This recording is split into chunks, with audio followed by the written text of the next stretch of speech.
Помоздина сотрудники различных подразделений МВД Коми совместно с местными полицейскими отрабатывали сразу несколько направлений. Проверяли, как хранится оружие, соблюдают ли правила дорожного движения сельчане-автолюбители, не торгуют ли в магазинах контрафактной продукцией. Инспекторы по делам несовершеннолетних проверили подучетников и побеседовали со старшеклассниками, а миграционная служба помогала в получении документов.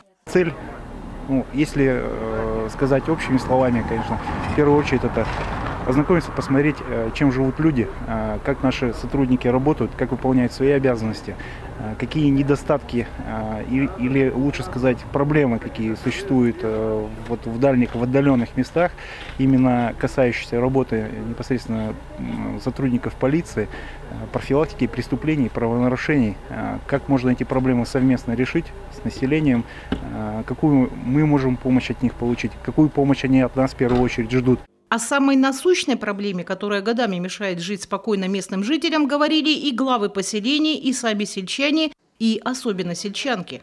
Когда закроют эти спирты, которые продают частников, все знают эти наши участковые, все люди знают, что кто продает. Они днем и ночью этот спирт продает. У нас пол деревни уже молодых, это до 40 лет. Кто? На кладбище. Что за это жизнь? У меня муж сын пьет, я обливаюсь слезами. Ой, не могу жить.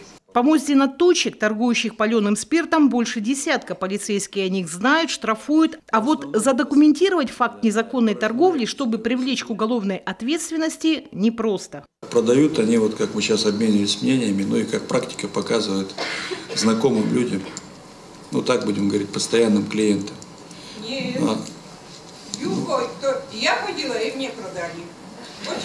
Ну, давайте так сделаем. Вот вы будете ходить, мы будем с вами закупать и привлекать к ответственности. Хорошо? Пойду. Все, договорились.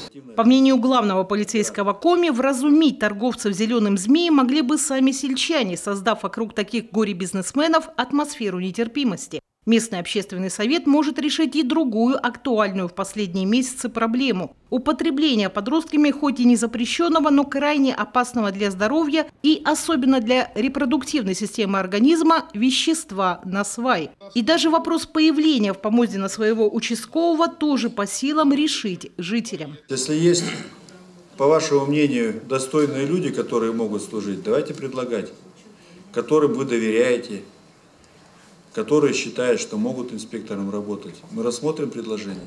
Вы ведь людей лучше знаете, правильно? Вопросов к министру накопилось много. Как будет вывозиться мусор, как спастись от медведя в лесу, как вразумить хозяина агрессивной собаки. На все они получили обстоятельные ответы. А главу ведомства, в свою очередь, порадовало и количество пришедших навстречу жителей Помоздина, и их активность. По результатам поездки он обещал подготовить список поручений и еженедельно контролировать их выполнение.